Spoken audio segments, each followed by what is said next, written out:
Yep, we're already talking about the sweets for Valentine's Day, and what else is important for Valentine's Day? A nice romantic wine, which is not what Gragas has. He has a nasty old keg of probably low-quality beer, but hey, either way, it's Valentine's, man, and Fudge is in there with the Gragas locked in. Now, of course, that could also be a flex into the jungle, potentially support role as well, we will see. Seraphine, Senna, Camille, Rel, Olaf, Udyr, all banned away, but Kaisa's still on the table, and that means Johnsun is happy to pick that one up and play it here for FlyQuest, their first pick of the draft. I'm actually a huge fan of these adaptations for the draft space. I personally think that Rel is just super bonkers OP broken right now. FlyQuest as well have been of the same opinion. And Seraphine, this has been one of the teams. FlyQuest have been spamming this champion. It has started to make its way back into the LCS. Guess what? 75% of the plays have been FlyQuest, Johnsun or Diamond, both of them switching with it. Only Immortals with one other play. Nobody else really reaching into that pool. So Cloud9 with a good target band there as well. Catching up here quickly, though, with the Zven Vulcan kill lane, the Alistar Samira. That is an oldie but a goodie. This is basically with the original synergy, original combo. As soon as Samira was released, we saw instant all over the place. Alistar plus Samira combinations. You can go for the level 2 kill so easily. You really have to respect that. Watch out for the Ignite on bottom side too. And since this is 11.3 as opposed to 11.4, not all of those Samira nerfs are in there that people are used to playing with on the live servers. Now, taking the Leona into that pick, I also like because of the fact that Samira wants to just immediately explode you, that all-in lane that you're talking about, and Leona is much better against something like that than a squishier style support would be. And part of the reason why Alistar goes so well with this Samira is the knock-up. You can't cleanse it away, so you don't get like double value out of cleansing a stun plus an ignite there. But we shall see how this one goes down because FlyQuest have had JoseDeodo with some pretty good defense for their bottom side. Mostly his ganks and his offense have been looking towards the top side, but they've had Johnsun and Diamond pretty well warded with vision and covered down there, so they haven't been super big victims despite so many Seraphine picks and getting pushed in a decent amount. Well, it's Rel. Or not Rel, excuse me. I was looking at the Rel right next to him. It's Hecarim along with the Rel. So both of the four-legged champions. Yes, the horse theme is being targeted by FlyQuest here. As it's also the Yone band away, Azir band out by Cloud9. Now let's see what they want to finish this draft off with. Their opponents have jungler and bottom lane, which means we still need to see both of those solo laners paying respect to Palafox on the Azir here with the first one of the two bans they have in this second half. Do they want to continue trying to target him, or would they rather throw a ban up there at Licorice, who has not been having a great performance here so far, but they still will give respect over to the Gangplank? Okay, so they get their pick of the litter here. You can throw out your Licorice pick first, assuming that Fudge is locking in the Gragas. Could be, moved over to Blaber. I think that Gragas jungle right now is actually in a very good state, and I'm looking forward to 11.4 when they nerf jungle experience and gold for Gragas to rise up in priority because he's so good at ganking. But for this game, 11.3, I still expect it to be in the hands of Fudge, and so FlyQuest can also expect that. They actually just go ahead and blind pick for Palafox here, grab up the Syndra first. It is good all-arounder, so we'll see if Perkz wants to go with an Echo or a Silas or something like that to try and get close to that Syndra and go for some kill pressure or not. Oh, Fizz would get real close too. Okay, nope. All right, so we got Taliyah and Tristana locked in over here on the side of Cloud9. And back on FlyQuest, what will it be to round out this draft? The Aatrox picked up for the top lane, or nope, never mind. That's not what it's going to be here just yet. Because the picking thing flashes in and out, it was flashed out, so it didn't say picking. And I was confused. Flowers. You're clairvoyant. Give me the word to be there the whole time. I'm giving you credit, okay? You called it early before it was actually locked in. Yes, truly, my brain is just too big for my head. Yeah, you always talk about, oh yeah, I need a Smartcaster with me, but your Skarner brain is actually a Galaxy brain, okay? He saw into the future. He knew that was coming back there on the hoverovers for Licorice. Honestly, Licorice has had some amazing Aatrox games over his career too, so he's a career-long Aatrox player. I definitely like this pick. It's not a hard counter pick into Gragas by any means, though. It definitely, we're going to get a skill matchup up on the top side. Both champions have a lot of healing, so there is a lot of counterplay for both of them on the top side, and we'll see about junglers getting involved. But remember, that is going to be one of the biggest grudge matches as Fudge replaced Licorice on Cloud9. Yes. But also, I know that Palafox specifically, and to a lesser degree, Diamond also really want this a win against the old organization that sold them off. Well, let's see if they can get that win here. FlyQuest with a win will manage to go up to an even record after 2 weeks of play in the regular season LCS, and Cloud9 would love to go up to 5-1 as this second week draws to a close. Remember, for all y'all that are still remembering back from previous splits, it is not the same this time around. Your record follows you all the way into summer, all the way up until that summer playoffs, which will then determine which 3 teams go to Worlds. So every loss hurts, man. And FlyQuest wants to stop stacking those up soon. Definitely true. Permanent record for everybody. We record them all. For those that did not see the Immortals game, by the way, the Tristana mid, we saw Insanity versus EG versus Jizuke's LeBlanc. Performed so well on it. He got a really good early trade that allowed him to just constantly push in on the minion wave. You start explosive shot with Tristana, shove in the wave on your opponent. You don't require a tremendous amount of mana for explosive shot shoving. Even if you do cast it once in a while, most of it comes from the passive explosions on those minions, giving you a lot of options for your jungler. And that's just what Blaber wants. He always wants to be with pushing lanes, offensive lanes that can punish on these small openings. And guess what? Tristana, you leave her alone with a turret for any sort of small opening, oh, man. That thing loses a turret plate at least with just a couple seconds. It is bad news for certain, as the Taliyah will be starting off with a red buff, and across the river, it's JoseDeodo starting up on the other side of the jungle. Chicken Camp moving towards the red, up towards the Krugs. You know the drill. Graves is one of those champions that loves to go for the power farming route and just scale up and be a big threat in his own right. So that does mean that these two will be at opposite sides of the map, most likely, once they've got their double buffs and they're ready to potentially make a gank. Now, eyes on that bottom lane, too, with both of those supports being so aggro and so capable of engaging. I'm expecting that bottom lane to turn pretty action-packed. So am I. And then guess what? If you look at the jungler starts, JoseDeodo started up on red side for them, so he'll be clearing down towards the bottom side for Diamond and Johnsun, being able to cover. Meanwhile, Blaber and the rest of Cloud9 know they have him pushing up towards top side away, so they're letting the lane push in. They're not contesting over the level 2 fight for the Samira Alistar. They know that aggression, which we are super used to seeing, going for the all-in, Ignite, looking for the kill, is going to be way too much without with a jungle discrepancy here as far as the starting locations. We'll see about the Scuttle Crab fight. Should be an easy pickup on bottom side there for Jose. Likewise for Blaber. Yeah, when you look at how everything's sort of being controlled, I mean, Licorice is rotating down here to try to see if maybe there's something to be done with this Crab, but Blaber will now approach. Crab loses its shield instantly. And honestly, Licorice breaking the Crab's shield means that Blaber didn't even have to immediately use the shove on the Crab to break that. So he sees the full disengage from Licorice. He still feels comfortable just doing it for speed's sake, but it would have meant that he's able to keep that shove ready in case Licorice wanted to stay around and try to harass him over it. But JoseDeodo picking up the Crab on the bottom side of the map, now setting up for a play here in mid lane, going after Perkz. First auto attack, second auto attack, flash follow up, baby. JoseDeodo getting it done in the mid lane with the first blood. Cool, guys. Don't even look at explosions, flowers. He lays down the Q smoke screen, follows immediately with the flash. He knows he can finish it off. Phase rush proc for the extra speed right back out of the tower. And Perkz is toast. I was just about to say, Perkz, you can see him hovering on the top side of the map because that's where his jungler has control. But he actually, instead of hopping out north up the river, hops back towards his tower where Jose can actually follow.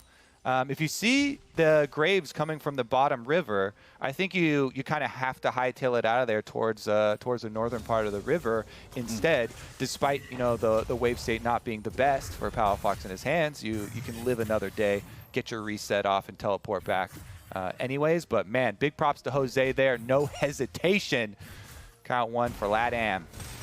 Well, let's take a look at how things are going across the board here, because the farm is even in every single role. It is 1 or 2 apart. Even the supports are synced up in this game. The gold lead, just strictly that first blood that FlyQuest found for themselves with the kill plus the assist money, equating to that 600 gold advantage. As Vulcan's coming around from the side here in bottom, but Diamond's just flashing the FlyQuest logo. He's saying, you're not going to catch me, bro. I'm just going to fall back here a little bit.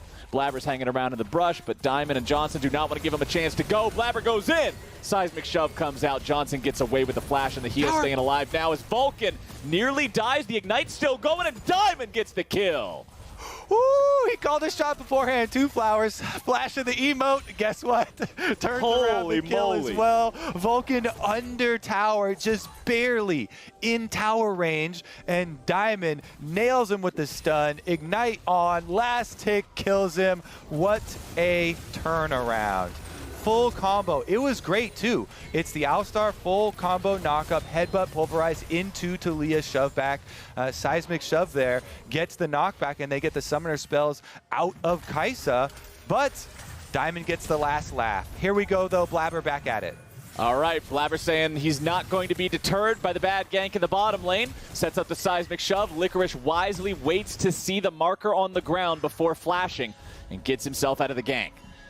Yeah, because I think Fudge had already E'd in the earlier exchange. Ideally, you want the Gragas to be able to E-flash, or even just flash E to try and get it. But I believe it was on cooldown, so Blaber just goes for it, burns the flash there. Now it's really easy for Gragas to combo. When Gragas has flash advantage over Aatrox and level 6, you get to choose the all-ins. You get to choose, even in jungle, when junglers come up there. So that is going to be a very big advantage in this matchup. Flash, here we go, Perkz. Oh, Perkz getting flashed on, and he's dead again. Diamond, 2 kills on this Leona. Woo, FlyQuest came into this one with something to prove, Flowers, and they are proving it pretty quickly here. Palafox now 2 assists on the 2 kills here that they've gotten versus Perkz, as well as bottom lane turning around that gank. Just everything coming up FlyQuest. This Leona's feeling great heading further into this game now. 2 kills at 7 minutes. Getting plenty of gold in the pockets. Already has the completed Mercury treads. Diamond is in a great position to continue trying to carry this game, Kobe. Yeah, I mean, the first one with the last tick of Ignite, you're like, yeah, get that one. Don't care who the money goes into. Just get it in there. Yeah, just get it in there. Let's take a look at the roaming that they did after the play, though, because you can already see Alistar as well as Tristana here for Cloud9 moving up towards the top side. That flash that they previously burned on Licorice, they want to burn more. Well, Licorice stuck underneath the tier 1 turret. Just going to walk up and check this brush here. Checks it with his sword and will not find Vulcan, who can just walk away now. FlyQuest still enjoying slightly under a 2,000 gold lead here 8 minutes into the game. But Blaber is not one to be caught sleeping, even if things aren't going the team's way here so far. He will move down, start up the Rift Herald with the help of Zven and Vulcan, who are in this top half of the map. Licorice is very far forward, and Vulcan's coming in looking to make the play. Headbutt pulverize into the cast, makes it impossible to miss, and Licorice is down. They give the kill over to Zven, and Cloud9 is on the board. There you go. They make good on Blaber's earlier gank. That flashless Aatrox is a juicy target. Cloud9 don't give up on it. They still make the play. Honestly, a false sense of confidence delivered by Diamond roaming up. Licorice was like, okay, cool, I can actually move up for these minions. I've got my support to follow their roam here. But it was the entire duo roam up, and they got the Rift Herald. There is a... Oh, they haven't completed the Rift Herald yet, so they didn't get the audio cue from it, and it is just a good heads-up play there from Vulcan and Zven to make the call to finish up that play onto Licorice. Exactly what Cloud9 needed to get some gold back into this, because FlyQuest are not going to let up on their pressure. They just rotate right back down, take up the dragon in exchange for that Rift Herald. And Cloud9 will use it to catch right back up in gold, but FlyQuest will retain that Dragon lead and have eyes towards the bottom quadrant. Jose counter jungling right now, and they even are kind of threatening towards Perkz, who has flash back up, so much safer target now. You mentioned retaining the lead, but the proper use of the Rift Herald after already taking down the first plates. Awards first turret gold with all those plate bonuses over to C9, and now they're the ones back in the driver's seat thanks to that neutral objective. Yes, JoseDeodo has stolen away a lot of the jungle from the bottom side of Cloud9, and he got the Drake. But good job from C9 recovering the game up until this point. Fudge will find Jose, but the damage has already been done, and he can get away safe. Yeah, and you see those two giant minion waves. That was 2.5 on top side and 2 minion waves on bottom side. Brings that gold straight even here for FlyQuest. Fudge was seen getting into lane already with the ward over here on the Tri-Brush routes for Licorice, so he knows he has to play a little bit more cautiously still, a little bit of a timer on that flash, and since Fudge didn't have to blow his with the Alistar roam, he's still in danger. Nice little trade there onto Licorice, though. Body slamming him back into the waiting barrel. Didn't get maximum barrel time, but hey, any barrel that hits is a good barrel. Total gold on the left side of your screen right now, and Zven's the one leading the charge here by about 400 or so. Palafox and JoseDeodo and Blaber all right behind him, right around the same amount there, just about 4K. I just imagine Gragas patting his barrel. That's a good barrel. That's a good barrel right there. That's the kind of barrel we're looking for. Well done. Any barrel that hits, that's a good barrel. That's a good barrel, brother. It's the kind of barrel I'm going for, I tell you what. Now, horseshoes, hand grenades, and barrels. Those are all ones that give you a decent amount of leeway here. It is going to be a reset, though, and Cloud9 trying to use their long lane on top side to gain some momentum. I really like this since that's their big advantage. They actually move in with control wards. They've opened up the top area of the map, and they're trying to punish a little bit more for FlyQuest here, taking away Krugs. Not going to be able to get the Raptors as well, but they still establish a pretty deep foothold here. And since FlyQuest have a little bit more difficulty in pushing that out, you know, Palafox on the Syndra has to be very cautious. You see him waiting a long time until they get visual confirmation to be able to actually push out. Always better to err on the side of caution in these situations. Otherwise, you can find yourself being a quick 300 gold for one of your opponents and a couple hundred for whoever decides to help them out. Now, once again, JoseDeodo trying to contest these smaller camps. He'll just walk up, walk right back out of there. 2 minutes until our next Drake spawns this game. Not the fastest first Drake, so the second one will be around here right about the 14-minute mark. But until that point, man, we have just such close gold in this game. Any big move from either side, or conversely, a big mistake from either side could be huge in determining the way this mid-game phase is going to play out. And one of those mistakes could come like in the dark area of the map we were just highlighting. Palafox plays the safe play. I really like that reset from him, even though he gives up some minions. They wait for the reset until he has Diamond come over. They can try and clear out some of that vision that Cloud9 planted in their red quadrant of the jungle and safely take it away, so that, as you say, they're not the ones to give up the big mistake, the big opening for C9 to get right back in it, because FlyQuest are in a very good spot right now. They have a lot of rewards they can still take if they win the next team fight. So much standing gold here left with all these outer towers. We even have an extra minute here left on turret plates if they can make any headway there. Looks like it's going to be very safe play right now as they actually transition into a solo lane Kaisa, rotating Johnsun to try and match Perkz. On the Tristana, it's definitely very, very, very Tristana favorites, Perkz being solo lane, but also just even in that 1v1. So JoseDeodo looking bottom instead. Do we see a full-on dive here? The barrel's just going to allow them to pick up the farm underneath the turret without any real danger. Yeah, you might have some plates take some damage here, but considering you still got another 20 seconds before those fall, the turret itself is not under threat of being taken. Drake will be spawning here in about 20 seconds. And with a big team fight likely looming here, I do want to point out Zven's got the Immortal Shield Bow on the Samira. This champion can pop off if not properly answered in a team fight. And in terms of proper answers, you're looking for easily applicable CC. So I'm trying to track Diamond and Zven specifically, the interaction between those two. Can Diamond shut down the mobile, crit heavy, lifesteal, refreshing, 3-second cooldown ulti I'm feeling this is going to be a long list. There's going to be a long list of pros for Samira. It is going to be an easy rotation, though. They actually called down Johnsun to rotate over for the Dragon, so FlyQuest rack it up, and that is an Ocean Drake contributing to the cause. FlyQuest always the philanthropist as their organization. This split is going with Support the Bees. Love to see it.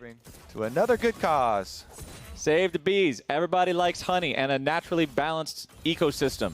I don't know a lot about bees, but I think both of those things were correct, so I am going to say that and stick with it, as Perkz is sticking with the Rift Herald here. Cloud9 going after this one. They got a lot of success off of the first one, Kobe. It's what brought this game back to even in terms of gold. They got all the plates and the full turret in that top lane, and we'll see if they can have as much success here with Rift Herald #2. Yeah, bees are very important in pollinating flowers and moving seeds across the terrain. So that's the important part here for the ecosystem. Honestly, this League of Legends ecosystem looking pretty stable for them as well. Even with the exposed lane up there and the constant incisions of C9 vision, they've been able to keep it up, keep their focus on Dragon stacking. No extra gold being given over to Cloud9 during this duration. FlyQuest kind of according to plan there, but they go aggro here. Vulcan responding, though, ready to try to keep his AD carry safe. And it looks like nobody's dropping in this one, my friend. Vulcan had to pop the ulti. Diamond used his as well, but that's about it. All right, no blood drawn, then everybody can just walk away. We call that one off. Just a scratch, no harm, no foul. Continue the truce here. Everybody still working on their mythics. We get the first ones being completed coming in.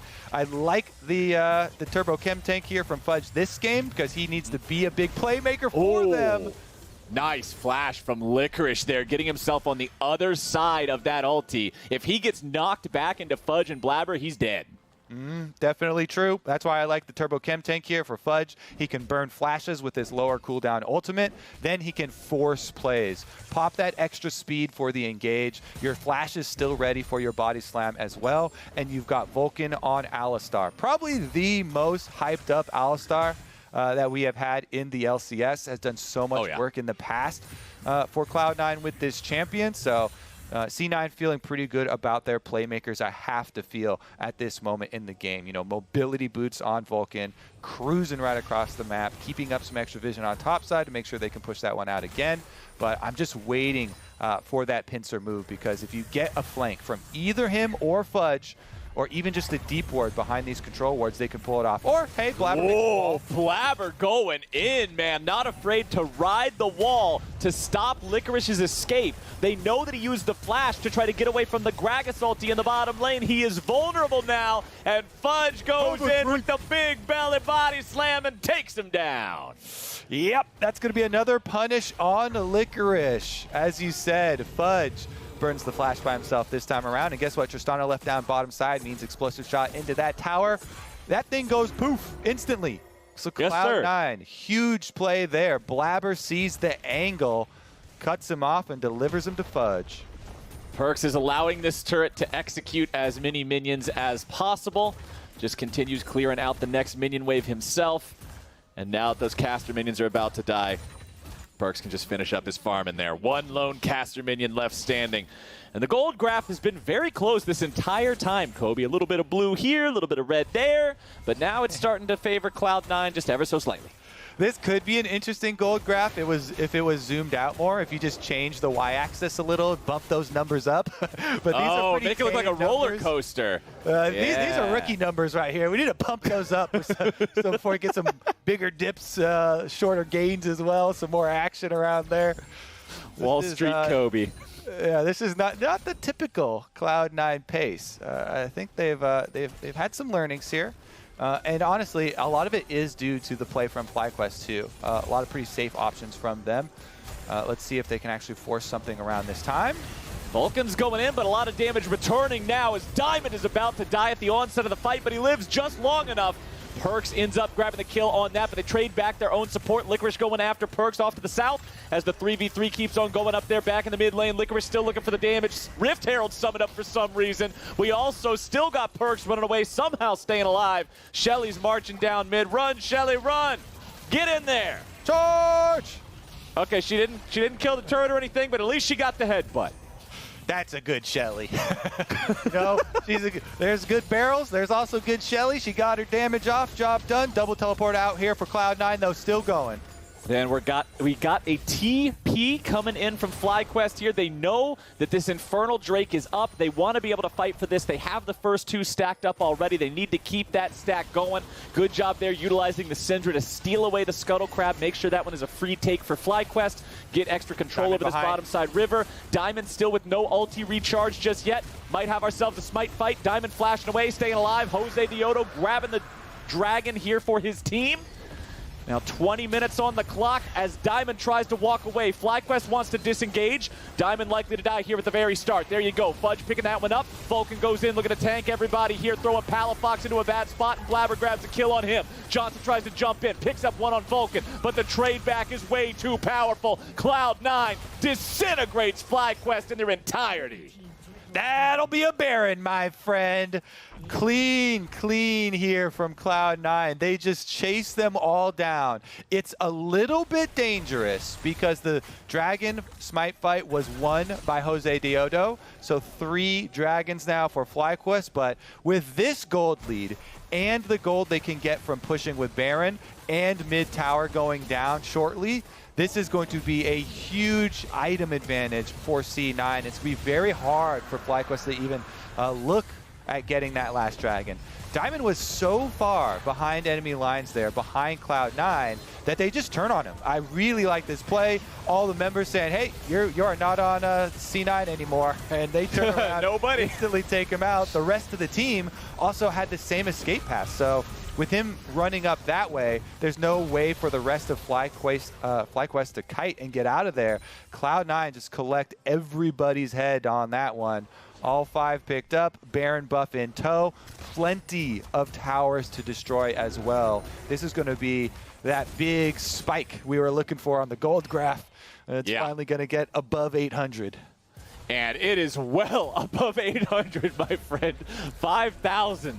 Ooh, this is a scary place for FlyQuest now. They've got to weather the storm. They're dealing with this Baron buff for the next 2 minutes and 15 seconds. C9 having only taken 3 turrets, they still have all 3 of those tier 2s that they can still lay siege to and start picking up some of that standing gold. Now Diamond is over the wall here in that Raptor pit, throwing down a control ward. They land the stun onto Perkz, but he buffers it properly and manages to jump away. And C9 will just continue rotating their bodies through this top side of the jungle up towards top lane itself. Look at the vision control they got, Kobe. They're making sure that nobody from FlyQuest is safe or confident marching through this jungle. Yeah, that tower stands no chance here. And they've got plenty of time left with the Baron buff as well. Minute and a half is a whole 3 more minion waves to spawn. They can easily get mid-secondary tower for themselves as well. FlyQuest do have all ultimates available. And Perkz has no flash on the Tristana, so if they can hit him, they hit the stun. Oh, nope, no follow-up. Perkz gets away. Tristana's such a slippery champion. It's so easy to buffer the rocket jump through so much stuff. Yeah, I really think, though, if immediately you follow that with the Leona stun, long range, you know, hit him right with the center bullseye there, that could be the counterpunch for FlyQuest. It's definitely a hard situation, though. You know, Cloud9 has such a big lead right now. They are grouped up and ready to respond already. So they are able to get Perkz out. No problem there. Full reset after getting the rest of that gold, and this is going to be the big hard push. You know, Blaber's got his Zonias, much safer on the Taliyah. He can go for more of these walls, cutting off members of FlyQuest. With all the extra towers they've taken down, there's so much more opportunity for him to make those types of plays. And then with Moby Boots, Chem Tank Alistar, and Chem Tank on the Gragas, the initiators here for Cloud9 are just looking for somebody to get walled off. Yeah, Vulcan just now completed the Turbo Kim tank as his first non-support item. So they're looking to make sure they can keep playing this game how, where, and when they want to play it. Now, FlyQuest will disengage from that attempt there. The Weaver's Wall, I like them going for it, but hey, it didn't quite work out. 55 seconds until the 4th Drake of the game is alive. And this one's very important for FlyQuest. If the rest of the game is slipping away, one silver lining on that dark cloud that they still have is that they're 3-0 in the Drake count right now. If they can manage to navigate a team fight and secure that Infernal Soul, it could be a huge benefit for this squad in trying to stabilize. It definitely would. You know, best scenario, you get it with a Kaisa W. They part the seas, they let it get through or something, and you don't lose anything. But I would be very cautious at throwing bodies at that dragon because Cloud9 will break right into your base. The mid wave is already there. They're circling around bottom. Can they get Johnsun out? I don't think they're worried about breaking the base. They're worried about breaking their face. Johnsun's caught out. The damage goes through, and Vulcan's got the kill. Diamond stuck in the middle of the entirety of the Cloud9 team. Licorice is following suit. Everybody line up, single file. Welcome to Cloud9. Zven's on a killing spree. 3 for nothing. Yeah, that's the problem here. They've got no defenses to fall back on. Overextend, Cloud9 pounce. Palafox got a plan. Hide on bush. It's very Hide on scary bush, here. Go home. That's the plan. You can't do anything else. Anticlimactic hide on bush. It is going to be Cloud9 taking that one up, though. They get right through Tristana. Explosive shot on that tower. Let me tell you, the spoilers, it go boom. Phenomenal. I love the ability that you have to predict these things. Just incredible foresight. We're going to have to test and see it's not on screen, you know, so yeah, anything could happen there. But let me tell you, explosive shot blows up. Okay. Anyways, Johnsun, as we were saying, can he get out of there? Guess what? Vulcan says, no way. You shall not pass. Diamond said too. Licorice had tried to teleport in, thinking maybe they pulled this one out, but it is too many casualties too quickly for FlyQuest, and Cloud9 with their giant wallets just slam it down onto FlyQuest. Nice dragons, but you've got no business getting out onto this map. It would have to be some miracle, you know, steal or something there for FlyQuest to be able to get something back and get that leverage back in their favor. Already we've got Medjai stacks, 10 pages for Blaber. It's got the bonus move speed. It's actually really fun for Taliyah, utilizing her passive as well. Further augments that speed, and Cloud9 have the entire map really to work with. After that last one, you know, they exposed the bottom lane inhibitor, the most valuable one because it's furthest away from Baron. That's about to come back up onto the map. You just kind of play the tug of war. Hey, FlyQuest, you want to come to this Baron? Well, guess what? They've got a lot of turn potential. Oh, man. And you know what? I want to check in real quick because remember, like, Fudge has been under a lot of criticism. He had a pretty rough lock-in tournament, but let's check and compare top laners here. Licorice is 35 CS ahead, but Fudge has a 4-0-3 scoreline with 7 out of 11 kill participation, so like 70-ish KP. Licorice is 0-4-1. I'm going to have to call up Azael and tell him to return that Licorice to the store and buy some Fudge instead because it is clearly the superior dessert today. Johnsun nearly taken down by Perkz as the bomb is strapped to his head and brings him down to 100 HP. Licorice with the flash out trying to stay alive. Enemy AD carries at nothing in terms of health. You just got the flash out of the top laner, and C9 are setting up for Baron. How do you know if the Fudge is good if no one's been able to taste it? 0 deaths here, while you know, Cloud9 been eating Licorice all day, every day of the week. No flash on him again. Baron burning down. Do they actually turn? They could go for the burn here. Jose! Oh, here they go. JoseDeodo's in the pit, but it's still secured by Blaber. I love the fact that Jose tried to go for it. You have to in these situations, but it doesn't work out. C9 has the control. You saw Jose's smite come down a little bit early. He still had a couple hundred HP remaining. Zven's on a rampage as Diamond has to flash away from the seismic shove to stay alive. Enemy jungler and mid laner are down. Bottom inhibitor exposed, as you already mentioned previously. Vulcan going over the wall here with Blaber looking to set up yet another kill. Cloud9 is the kind of team that goes in 2v3 over the enemy base wall with a blast cone and lives to tell the tale. Vulcan's providing the CC and the rest of the squad's here with the damage. There it is. Double kill for Blaber, ace for Zven, and Cloud9's got nothing left to do but walk it in. Sorry, not sorry, as Cloud9 take down Licorice again. Angry Bee is at it. These Nexus turrets don't stand a chance. Good luck, Jose. There it is, man. That's the end of the game. Perkz is just making sure JoseDeodo does not leave those steps. Perkz dies there at the very end, but I don't think he was ever much of a KDA player anyway. Zven and the rest of Cloud9 have more than enough firepower to take this one down, and as close as it was at the start, man, once Cloud9 turned it on, it did not turn off. 16-6, 29 minutes in, GG. TY for the extra little fantasy points at the end there. Perkz, by the way, I got a couple of FlyQuest members on my team. Every little bit does help for the fountain kill. All right, Cloud9 though, really, really big focus on that mid-game swing. So much money means that you're never going to be able to see the end of that soul. 3 dragons, you did all this work, so much of the mid-game, stalling out, keeping the gold almost even there, and then bam, Cloud9 blow it open, full ace, all these kills, pick up the dragon, pick up the Baron afterwards, push down all these towers, and all of a sudden you have to sit on your hands and wait for the opportunity to come to you. And Cloud9 don't really give that one up. They are so good at pushing ahead once they have these big leads. Yeah, once Cloud9 has the lead, they have 2 champions with a turbo Kim tank ready to start up whenever they feel like they can go in. Blaber being completely unafraid on the Taliyah to ride that wall in and make sure he's providing the opportunity to start off these fights. Cloud9 are ruthless in those situations, and they're going to end week 2 with a 5-1 record here in the LCS. Some very impressive stuff for them, while FlyQuest drop down to 2-4 and have some more things to work on, my friend. They certainly do. Congrats to Fudge for the really good Gragas play. No deaths for him. After the break, we are going to hear from Riv and Zven in the Verizon post-game interview. Don't go anywhere.